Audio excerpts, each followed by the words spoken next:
예, 유다 민족들의 영적 타락은 극에 달했습니다. 제사장들은 제사를 매우 타성에 젖어서 제사를 드렸고, 제사에 참석하는 유다 백성들도 그저 종교적으로 제사를 드렸습니다. 재판장들은 재판을 굳게 했고 공법과 정의가 하수같이 흐르지 못하게 되었습니다. 사회 곳곳마다 불의가 판을 치고 있었고 거짓과 속임수가 넘쳐나고 있었습니다. 이 시기에 활동한 선지자가 바로 예레미야 선지자입니다. 선지자는 하나님의 말씀을 받아 하나님을 대신하여 백성들에게 말씀을 전하는 사람입니다. 그러므로 선지자는 자기 말을 하는 사람이 아니라 하나님의 말씀을 하는 사람이고 하나님이 주신 말씀을 전하는 자입니다. 이 점에 있어서는 신약의 사도들도 마찬가지였습니다. 따라서 선지자는 듣기 좋은 말만 하는 사람이 아니라 듣기 싫어도 때로는 전하기 어려운 말씀이라도 그것이 하나님의 뜻이면, 그리고 하나님이 전하라고 하신 말씀이라면 그대로 가감없이 전해야 합니다. 그렇게 본문 1절에서도 여호와께로부터 예레미야에게 말씀이 임하니라고 시작하는 것입니다. 본문 4절을 보십시오. 7절, 8절, 10절과 11절, 12절, 13절, 14절에 무려 8번이나 반복하여 여호와의 말씀이라는 말씀이 기록이 되어 있습니다. 눈물의 선지자라고 통상 불리는 예레미야 선지자는 그 누구보다도 유다 백성들의 타락과 하나님이 임재하시는 예루살렘의 성전의 황폐를 슬퍼하며 눈물을 흘렸던 선지자였습니다. 예레미야는 계속해서 유다 백성들에게 회개를 촉구했고, 그렇지 않을 경우 유다의 범죄와 불신앙과 불순종으로 인한 하나님의 심판과 진노가 그들에게 임할 것이라고 끊임없이 외치며 예언했습니다. 오늘 본문에 기록된 유다 왕 시드기야는 이런 예레미야가 매우 싫었습니다. 그를 멀리했습니다. 그의 외치는 소리를 듣기 싫어했습니다. 그도 그럴 것이 입만 열면 선지자 예레미야의 입에서는 하나님의 심판과 진노가 나왔기 때문입니다. 그것도 눈물을 흘리면서 말입니다. 그를 만나면 피곤하기 짝이 없습니다. 하지만 이것은 엄연한 사실이었습니다. 이때 마침 바벨론의 느부갓네살 왕이 예루살렘을 침공합니다. 이것은 시드기야 왕의 재위 기간 동안 벌어진 주전 588년, 즉 예루살렘이 완전히 멸망하기 2년 전의 3차 침공이었습니다. 이에 시드기야 왕이 다급하게 제사장의 아들들을 예레미야 선지자에게 사신으로 보내어서 유다 백성과 예루살렘을 위하여 기도해 줄 것을 간청합니다. 그러면서 하는 말이 바로 오늘 우리가 살펴볼 말씀의 주제인 2절에 혹시 그의 모든 기적으로 우리를 도와 행하시면 그가 우리를 떠나리라 입니다. 오늘 아침에 우리는 이 시드기야 왕의 발언, 혹시 우리를 도와 행하시면 이라는 제목으로 하나님 말씀을 들으면서 몇 가지 하나님 주시는 교훈을 받고자 합니다.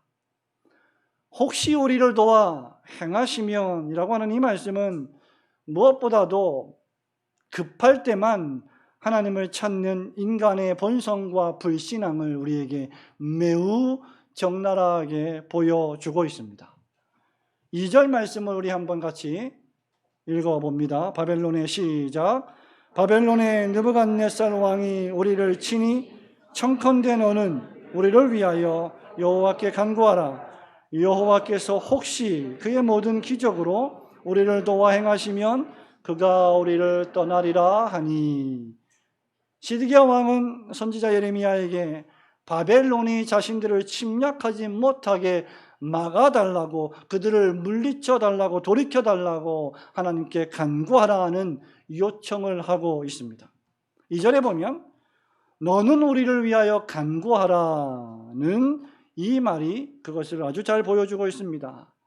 구약 성경에서 간구하라는 말은 하나님께서 하시고자 하는 뜻, 그리고 그 계획을 잘 알고자 할 때 자주 사용되던 표현입니다. 또한 그 다음에 있는 우리를 도와 행하시면 이란 우리를 다루다, 우리를 위하여 행동하다, 우리를 위하여 무엇인가를 성취하다의 뜻입니다. 그리고 그의 모든 기적은 이미 이스라엘과 유다 민족들을 향하여 행하셨던 출애굽을 포함하여 그 이후에 놀라운 방식으로 이스라엘과 유다 백성을 이 모양 저 모양으로 보호해 주셨던 기적들을 가리키고 있습니다. 지금까지 기적적인 방법으로 하나님의 백성들을 잘 다루어 오셨으니, 그들을 위하여 행하셨으니, 그들을 위하여 일을 성취하셨으니 지금도 똑같이 그렇게 당신은 우리를 도와줄 수밖에 없지 않습니까? 도와주십시오라고 기도해 달라는 것이죠. 위기를 만났을 때, 저와 여러분들이 어려운 일을 만났을 때, 도무지 감당하기 고통스러운 사건에 인생을 살아가며 직면했을 때 하나님을 향하여 도움을 요청하는 것은 나약한 이 인간의 기도는 일견 매우 당연하고 자연스러운 현상이 아닙니까? 더욱이 성경은 하나님을 가리켜서 우리를 도우시는 분이십니다 라고 자주자주 선포하고 있지 않습니까? 역대하 32장 8절에서 히스기야 왕은 이렇게 말합니다. 그와 함께하는 자는 육신의 팔이요 우리와 함께 하시는 이는 우리의 하나님이 여호와시라. 반드시 우리를 도우시고 우리를 대신하여 싸우시리라. 오늘 찬양대가 고백했던 찬양처럼 전쟁은 여호와께 속한 것이고 그가 우리를 위하여 싸우실 것이라는 것은 하나님의 백성들의 굳은 신앙의 믿음의 내용 가운데 하나였습니다. 다윗 왕도 시편 18편 2절에서 이렇게 노래합니다. 여호와는 나의 반석이시요 나의 요새시요 나를 건지시는 이시요 나의 하나님이시요 내가 그 안에 피할 나의 바위이시요 나의 방패시요 나의 구원의 뿌리시요 나의 산성이시로다. 여러분 믿으십니까? 그러므로 어려움을 당할 때 우리를 도우시는 여호와 하나님께 도움을 요청하는 것이 뭐가 그리 잘못되었다는 말입니까? 너무나 당연한 것 아닙니까? 우리가 어려움과 위기와 난관에 봉착했을 때 하나님을 찾고 하나님께 도움을 구하는 것 자체는 하등의 잘못된 행동이 아닐 것이며 마땅히 하나님을 믿는 신자라면 권장해야 할 일일 것입니다. 그러나 시드기야 왕의 이런 간청은 매우 어떤 의미에서 보면 위선적이라 할 수 있습니다. 임기응변적이라 할 수 있습니다. 이미 예레미야 선지자는 수없이 유다 백성의 죄를 지적했고 하나님의 자녀답게 살지 못하며 하나님의 말씀과 계명과 율법을 지키지 아니하고 타락했던 그들의 죄악의 참상을 적나라하게 비판한 바 있습니다. 죄를 회개하고 하나님의 백성답게 살지 않는다면, 그리고 하나님께 돌아오지 않는다면, 하나님을 전심으로 찾지 않는다면 바벨론을 들어 예루살렘이 멸망을 당할 것이며 그런 바벨론에 너희들은 복종해야 할 것이라고 경고한 바 있습니다. 그리고 그런 일이 시드기야와 유다 백성들의 목전에서 지금 실제로 벌어졌습니다. 그런데 시드기야 왕이 하는 짓을 보시기 바랍니다. 그는 먼저 2절에서 청컨대 우리를 위하여 간구하라고 했고 혹시 그의 모든 기적으로 우리를 도와 행하시면 바벨론 왕이 물러갈 것입니다 라고 말했습니다. 시드기야는 선지자 예레미야의 메시지에는 도무지 관심이 없었습니다. 시드기야가 다른 유다의 왕들처럼 악독하거나 공공연히 하나님을 멸시하지는 않았지만 그는 그저 종교적으로 의례적으로 하나님을 의식하고 있었을 뿐입니다. 그는 선지자의 기도를 다급하니까 이용하고자 했습니다. 그는 성경대로 표현하면 뜨겁지도 않고 차지도 아니한 사람이었습니다. 그는 하나님께서 그들을 안전하게 하실 분이심을 역사를 통해서 보고 지식적으로 알고 있었지만 그렇게 하기 위해서는 무엇을 먼저 해야 하는지, 즉 하나님께서 요구하시는 것이 무엇인지에는 전혀 관심이 없었던 것입니다. 시드기야와 백성들은 하나님을 향한 믿음을 지키고 말씀에 순종하며 매사에 범사에 기도하는 자세로 살아갔어야 하는데 결코 그렇게 하지 않았던 것입니다. 그래놓고 위급한 일이 생기니까 그제서야 선지자를 찾아가는 것이죠. 성도 여러분, 성경에 기록된 모든 역사들, 모든 인물들은 오늘날 이 시대를 살아가는 우리의 거울입니다. 우리가 얼마나 이와 같습니까? 일상생활에서 우리에게 주어진 그 풍성한 자유와 그 다양한 은혜의 방편을 하나도 사용하지 않고 게으르고 나태하다가 도리어 무시하다가 어려운 일이 생기면 또는 어려운 일이 생길 때만 하나님의 도움을 얻어볼까 하여 조언을 구하는 일이 우리에게 얼마나 많습니까? 저는 고등학교 때 중간고사 시험을 치르는데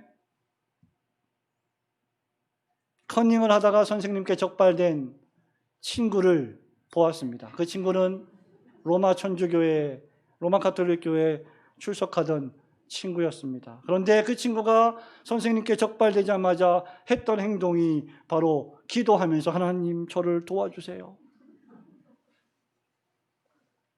저는 그 모습을 보고 그게 얼마나 위선적인 모습이었는지 충격을 받았습니다. 그때 제가 하나님을 떠나지 않은 것은 매우 다행한 일이라고 생각을 합니다. 오늘날 전 세계에 하나님을 참되게 경외하고 두려워함으로 예배하지 않고 마치 우리의 소원이나 들어주시는 분으로 하나님을 이용하는 사람들이 얼마나 많습니까? 평소에는 전혀 기도하지 않다가, 평소에는 예배를 등한히 하다가, 평소에는 말씀을 내팽개치다가, 평소에는 하나님의 말씀대로 진실하게 살지 않다가, 아니 그 계명의 말씀을 귀찮은 것으로 여기며 살다가 어려운 일이 닥칠 때는 그 하나님을 찾는 모습이 우리의 삶 속에서 얼마나 많습니까? 하나님은 그렇게 우리가 헌신짝 버리듯 버렸다가 다시 찾을 수 있는 분이 아니십니다. 우리는 선지자의 경고를 들어야 합니다. 하나님은 우리의 마음과 심장을 감찰하시는 분이십니다. 천지 만물의 창조자이자 우리의 구원자이신 하나님을 우리의 아버지로 모신다면 그 하나님을 우리는 이렇게 대할 수는 없습니다.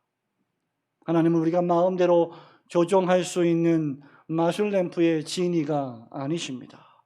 하나님을 그렇게 대해서는 안 됩니다.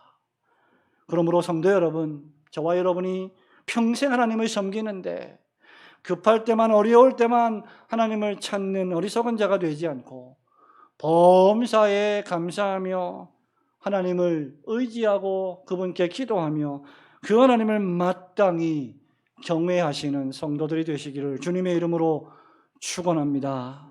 둘째로 혹시 우리를 도와 행하시면 이 말씀은 그 이후의 말씀들을 볼 때 하나님의 진노와 심판을 결코 그 누구도 피할 수 없음을 우리에게 여실히 보여주고 있습니다.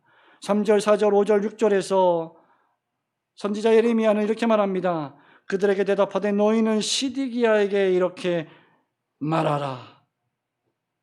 6절의 마지막에 보면 너희들이 전염병에 죽으리라. 사람이나 짐승이나 이 성에 있는 것들 다 치리니 너희들이 죽을 것이다 라고 하는 엄청난 시드기야 왕의 기도의 요청과는 다른 결과를 선지자는 말씀을 통하여 전해주고 있습니다. 시드기야 왕은 하나님이 혹시 우리를 도와서 행하시면 우리가 바벨론 왕을 물리칠 수 있을지도 모를 것입니다 라고 생각했습니다. 하지만 앞서 말한 대로 그의 생각은 불신앙적이요 무지에 근거합니다. 성도 여러분, 하나님은 혹시 우리를 도우시는 분이 아니십니다. 하나님은 항상 우리를 도우시는 분이십니다. 하나님은 혹시 우리의 아버지가 되시는 분이 아니십니다. 하나님은 항상 우리의 아버지가 되십니다. 시드기야 자신이 말한 것처럼 모든 기적을 동원해서라도 그렇게 하셨습니다. 이것은 여러분의 지나온 신앙의 인생 역정을 통해서도 우리가 깨달을 수 있는 증언이요 사실입니다. 그러나 시드기야가 간과한 것이 하나 있습니다. 그것은 바로 선지자 예레미야의 예언이었습니다. 계속 그렇게 하나님을 등지고 살면, 계속 그렇게 타성에 젖어서 제사를 드리면, 신령과 진정으로 예배하지 않고 종교적으로 위선적으로 예배한다면 하나님 말씀을 예배당에서는 지키는 것 같은데 세상에서는 지키지 않고 거짓을 일삼고 불의를 일삼는다면 바벨론의 침략을 받아 포로로 끌려갈 것이라는 예언입니다. 결국 바벨론 침략과 포로 생활은 기정사실이 될 것입니다. 이런 경우에 우리에게 축복과 자비만 주시지 않고 형벌과 고난을 당하게 하시는 것도 하나님이 우리를 위하시는 방법 가운데 하나입니다. 유다 백성이 바벨론으로 끌려가지 않으면 그들은 정신을 차리지 못할 터였기 때문입니다. 매를 맞지 않으면 그들이 저지른 실패와 실수가 얼마나 엄청난 것이었는지를 그들은 결코 인정하지 못할 것이기 때문입니다. 이런 경우에 바로 하나님의 징계와 저주와 심판이 도리어 우리에게 복이 된다는 사실을 우리는 깨달을 수 있습니다. 하나님의 뜻은 바벨론을 통한 범죄한 유다 백성이 철저하게 짓밟히는 것이었습니다. 심지어 사나운 갈대아인을 대항하는 자는 칼로 죽임을 당하게 될 것이고 항복하는 자는 살 것이다 라고 9절에 말씀하고 있습니다.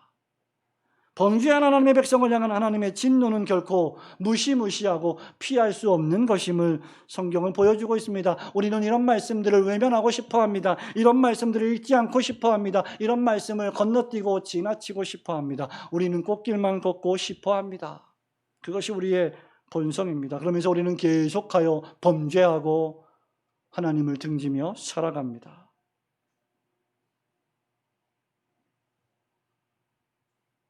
지금 사실 유다 백성을 치는 현실적인 인물은 바벨론 왕이지만 그 이면에는 온 세상을 통치하시는 전능하신 하나님이 계십니다.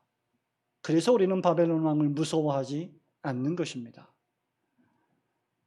5절에서 여호와께서는 내가 든 손과 강한 팔과 진노와 분노와 대노로 친히 너희를 칠 것이다 라고 말씀하셨습니다. 그렇다면 여러분, 이 재앙, 이 전쟁, 이 재난, 이 모든 것들은 하나님께서 허락하신 것입니다. 이유는 범죄한 하나님의 백성들을 징계하시고 다시 돌아오게 하시기 위함이었습니다. 시드기야 왕과 유대 사람들은 유다 왕국에 피신하면 목숨을 부지할 것이라고 생각했습니다. 그런데 선지자 예레미야는 11절부터 이런 자들에게 경고하면서 하나님의 징계와 심판이 철저할 것임을 천명했습니다. 골짜기와 평원바위의 13절 말씀에 주민아 보라, 너희가 말하기를 누가 내려와서 우리를 치리요 누가 우리의 거처에 들어오리요 하거니와 내가 너의 대적이다. 여러분, 이 세상에서 하나님의 눈을 피하여 숨을 곳은 아무것도 없습니다. 시드기야와 유다 백성의 죄가 얼마나 강하고 심각했는지 하나님은 철저하게 진노하시고 심판하시는 방법 외에는 다른 방법으로 그들을 돌이킬 수 없을 정도로 타락했기에 바벨론 침략이라는 매를 가지고 그들에게 나아가신 것입니다. 적어도 한동안은 유다 백성과 예루살렘을 멸망시키시고 바벨론 포로로 끌려가 고난의 세월을 살아가도록 하나님이 작정하신 것입니다. 그들은 다른 어떤 인간적인 수단으로도 구원을 기대할 수 없음을 깨달아야만 했습니다. 그저 바벨론 강가에서 시온을 생각하며 탄식으로 눈물을 흘려야만 했던 것입니다. 이런 말씀이 우리에게 주는 교훈은 명백합니다. 칼빈은 본문 9절 말씀의 주석에서 이렇게 말합니다. 우리는 완악함으로 하나님의 진노를 불러일으킬 때마다 모든 형벌로부터 제외될 수 없다는 것입니다. 바울은 로마서 6장 23절에서 죄의 싹, 즉 죄의 결과를 가리켜 죽음이다, 사망이다 라고 했습니다. 하나님이 가장 미워하시는 것은 죄입니다. 죄를 형벌하시지 않는다면 하나님은 의로우신 분이 아니십니다. 진노하시고 심판하시는 하나님 앞에서 유다 백성들에게는 소망이 없습니다. 하나님이 그 진노를 돌이키시고 친히 자비를 내려주시지 않는다면 말입니다. 그러나 사랑의 하나님께서 70년 동안의 바벨론 왕을 섬기다가 때가 차면 바벨론 포로 생활에서 예루살렘으로 귀환할 약속을 허락해 주셨습니다. 예레미야 30장 3절은 이렇게 말합니다. 여호와의 말씀이니라. 보라, 내가 내 백성 이스라엘과 유다의 포로를 돌아가게 할 날이 오리니 내가 그들을 그 조상들에게 준 땅으로 돌아오게 할 것이니 그들이 그 땅을 차지하리라. 여호와께서 말씀하시니라. 여러분, 심판과 형벌도 여호와께서 말씀하신 것이고 포로의 귀환과 구원의 약속도 여호와께서 말씀하심으로 이루어지는 것입니다. 이 시간 동안 유다 백성들은 그러나 깨달아야만 했습니다. 우리가 예루살렘에서, 우리가 시온에서 마음껏 찬양하며 마음껏 기도하며 마음껏 제사를 올려드렸던 그 일상의 소중함을 잊고 타성에 젖어 필요할 때만 하나님을 찾았던 그들의 나태함과 게으름을 뼈저리게 후회해야 했습니다. 하나님이 자비를 베풀어 주시지 않았다면 결코 소망이 없는 존재들임을 완전히 인정해야만 했습니다. 마찬가지로 하나님은 죄와 악에 빠진 신약의 백성들에게 메시아를 약속하셨습니다. 갈라디아서 4장 4절 말씀처럼 때가 참에 그 아들을 여자에게서 나게 하셨고 성육신하신 그리스도 예수는 우리가 받을 형벌과 진노와 심판을 십자가에서 우리를 대신하여 오롯이 다 받아내셨습니다. 그 결과 우리가 죄 용서함을 받고 구원을 얻게 되었습니다. 그가 징계를 받음으로 우리가 나음을 입었습니다. 예수 그리스도는 범죄한 우리를 향하신 하나님의 언약의 말씀이요 사랑이셨습니다. 우리가 그리스도를 믿을 때 우리는 그리스도와 함께 우리 육신의 정욕과 죄악된 본성과 육체를 십자가에 못 박은 것입니다. 그러므로 이제 우리는 더 이상 육체의 본성을 따라 살아가서는 안 되는 존재들입니다. 하나님의 무시무시한 진노와 심판과 형벌을 그 누구도 피할 수 없지만 다윗의 왕가에 숨어도 피할 수 없고 시드기야의 궁정에 숨어도 결코 피할 수 없지만 예수 그리스도 안으로 피하는 자마다 구원을 얻게 될 것입니다. 이것이 하나님께서 독생자 예수 그리스도를 이 세상에 보내신 이유입니다. 이것이 우리의 소망입니다.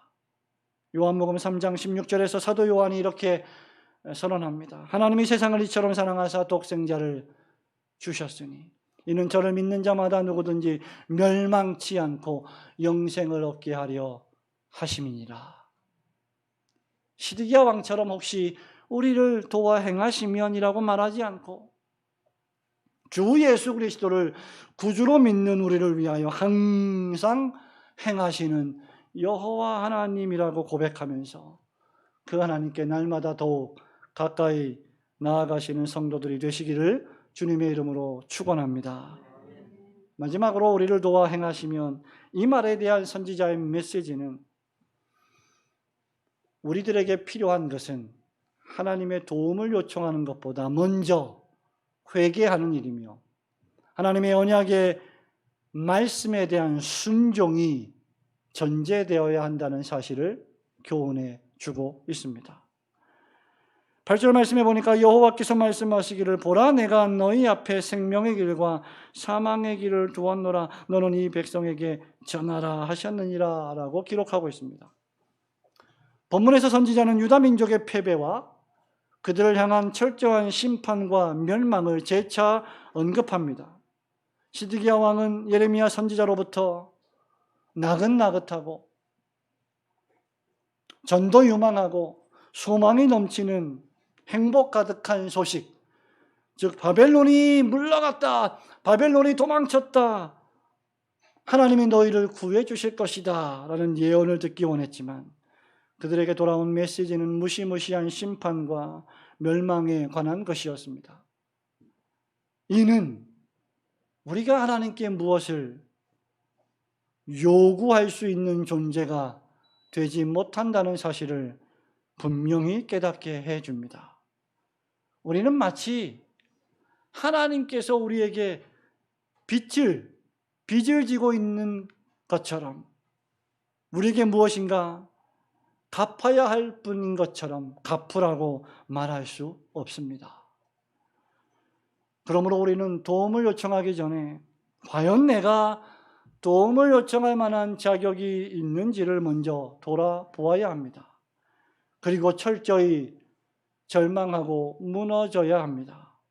왜냐하면 우리는 결코 도움을 요청할 또 도움을 받을 자격이 없을 뿐더러 나아가 그것을 기대할 만큼 공로도 세우지 못했을 뿐더러 더 나아가 죄를 짓고 악을 행하며 하나님의 백성답게 살지 않고 율법을 거스르고 언약의 말씀에 순종하지 않았으므로 하나님의 진노와 심판을 초래하는 존재이기 때문입니다.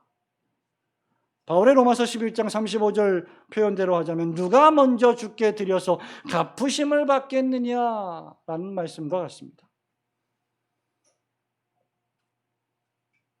그리스도가 없는 죄인은 마치 죽을 병에 걸려서 죽어가고 있는 의식 없는 환자와 같습니다. 의식이 없는 환자가 자신을 살려달라고 간청할 수는 없습니다. 그런 환자는 전적으로 의사가 수술을 통하여 살려주어야 합니다. 선지자 예레미야는 쉽게 섣불리 낙관적인 메시지를 전하지 않았습니다. 유다 백성을 향한 심판과 형벌을 불가피한 것이라고 예언했고 그 심판은 처절할 것이라고 말했습니다. 이런 의미에서 예레미야 선지자는 참되고 진실한 사람이었습니다. 하나님의 부르심을 받은 선지자는 언제든지 하나님이 주시는 말씀을 전하는 사람입니다. 반면에 거짓 선지자는 자기 생각을 전하는 사람입니다. 자기 말을 전하는 자입니다. 예레미야 선지자는 이미 6장 13절과 14절에서 거짓 선지자가 누군지 잘 설명한 바 있습니다. 이는 그들이 가장 작은 자로부터 큰 자까지 다 탐욕을 부리며 선지자로부터 제사장까지 다 거짓을 행합니다. 그들이 내 백성의 상처를, 죄악의 상처를 가볍게 여기면서 말하기를 평강하다 평강하다 하나 그 다음 말씀 평강이 없도다. 이사야 1장 6절 말씀에서 선지자 이사야는 발바닥에서 머리까지 성한 곳이 없이 상한 것과 터진 것과 맞은 흔적뿐인데도 거짓 선지자는 평강하다 평강하다라고 말하고 있다고 고발합니다. 거짓 선지자는 진실을 말하지 않습니다. 성도 여러분, 잘하고 있습니다. 정말 너무 잘하고 있습니다. 흠잡을 게 하나도 없네요. 아무 문제가 없습니다. 다 잘 될 것입니다. 그냥 그렇게 하십시오. 라고만 말하지 않습니다. 참된 선지자는 아픈 진실을 말하는 자입니다. 교사는 학생들에게 단순히 지식만 전달하는 자가 아니라 그들의 인격과 그들의 삶의 모든 습관들을 배양시키기 위하여 그들의 나쁜 습관들과 나쁜 인격의 모양들을 고쳐주는 선생님이 진실한 선생님입니다. 유다 백성이 범죄함으로 바벨론 포로로 끌려갈 것이라는 진실을 그는 전해야만 했습니다. 그들이 회개하고 하나님의 언약의 말씀에 다시 순종하지 않는다면 포로의 날들은 길어질 것이라고 예언해야만 했습니다.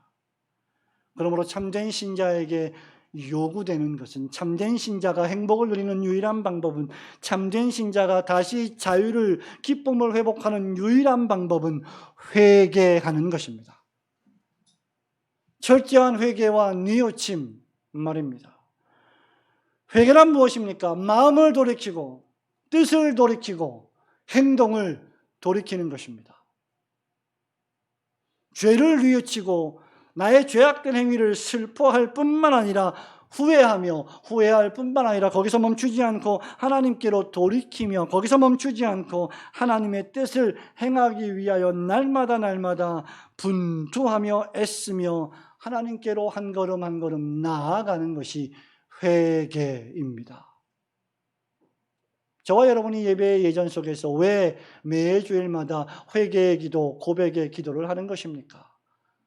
첫째는 우리가 죄인이기 때문이요, 둘째는 우리가 죄를 많이 짓기 때문이요, 셋째는 하나님께로 더욱 그리스도를 힘입어 나아가기를 원하기 때문입니다. 그러므로 회개는 하나님을 사랑하는 최고의 방편 가운데 하나입니다.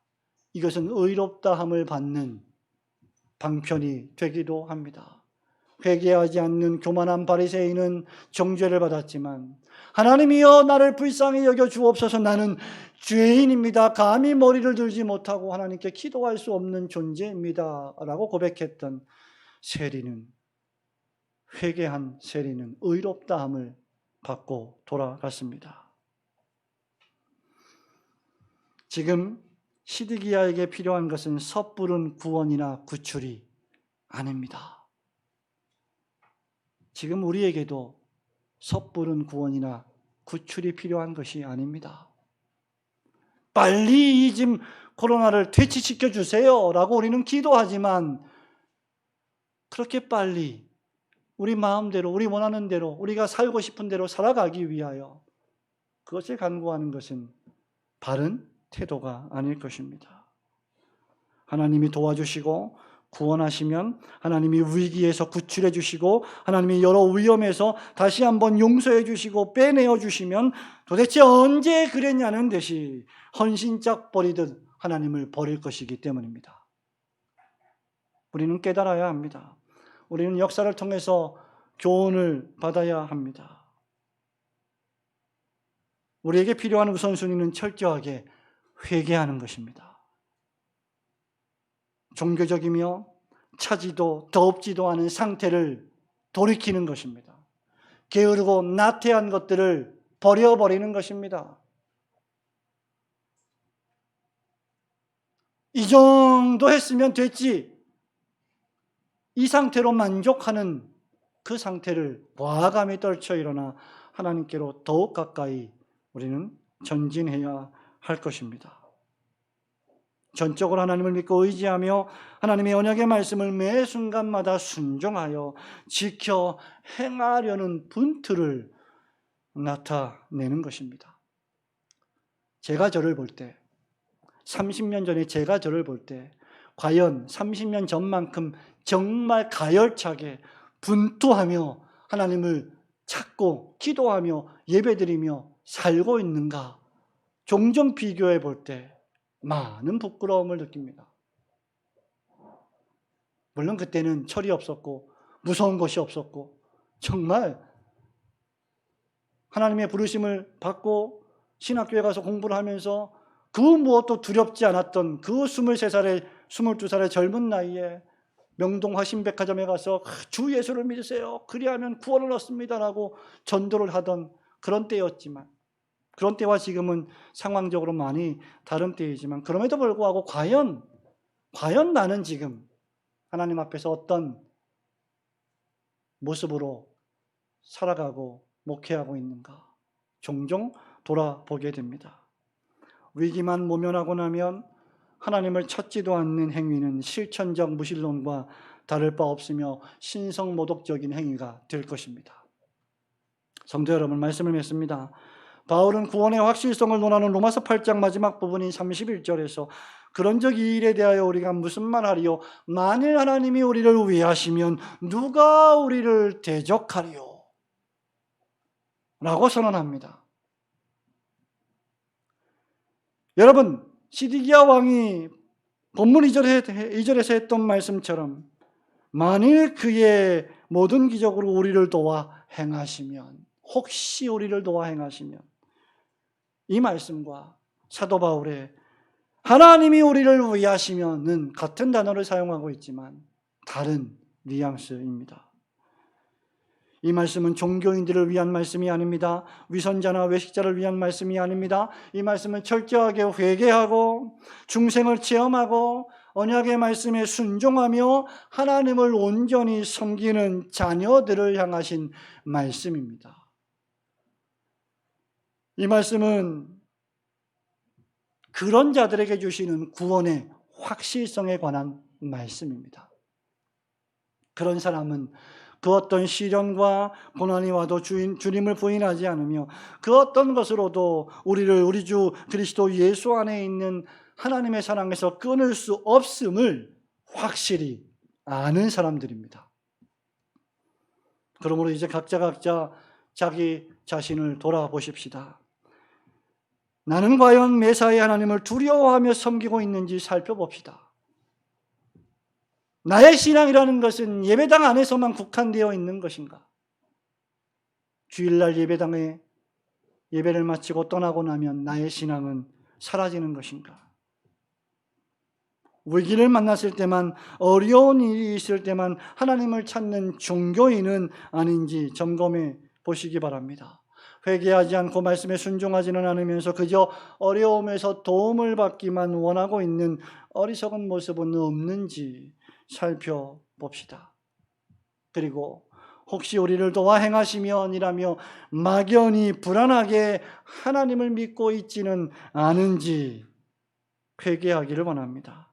우리 주님은 마태복음 4장 17절에서 회개하라 천국에 가까웠느니라 고 외치셨고, 세례 요한도 마태복음 3장 8절에서 회개에 합당한 열매를 맺으라고 외쳤습니다. 이 길만이 우리 영혼이 행복을 누리는 참된 길이 될 것입니다. 회개하고 주 예수 그리스도를 영접하며 믿는 길 말입니다. 불신앙적이며 악하고 게으른 모습이 있다면 회개하고 정신을 차리고 깨어 근신하며 하나님을 항상 의지하고 섬기시는 성도들이 되시기를 우리 주님의 이름으로 축원합니다. 아멘. 다 함께